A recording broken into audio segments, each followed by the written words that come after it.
বললে তারা, বলি থাম একটু দাঁড়া, পুকুরের ওই কাছে না পিছুনের গাছ আছে না, ওটা না আসতে গিয়ে ইয়া বড় কাস্তে নিয়ে গাছে যেই চলেছি ছোট এক ডাল ধরেছি, ও বাবা মরান করে পড়েছি সারার চলে, পড়লে পর মালির ধারে, সে ছিল গাছের রানী,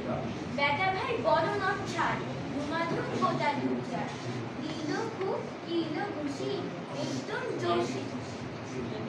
আমিও বাগিয়ে থাকুন যে হাওয়া চাপিয়ে খাবো, লাফিয়ে ডিমগুলো দেয়াল দেখিয়ে ভিড়তে শেয়াল, আরে ধ্যাত শেয়াল কোথায়, ভেলুটা দাঁড়িয়ে ওঠা, দেখেছি আটকে ওঠা পুকুরে টুললে ছোটা,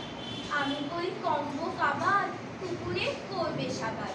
বাবা গো মা গো বলে পাখিদের ফোকল ধরে ঢুকে গিয়ে বসতে ধরে, যেন প্রাণ আসলো ধরে, যাবো ফের কান মুড়ি ভাই চুরিতে আর জুড়ি যায়, তবে বন্যা আমি মিছা পুকুরে চামড়া খাটা, সে কি ভাই যায় রে ভোলা মালির ওই পিকনিক গুলা, কি বলিস ফের হপ্তা তা আবার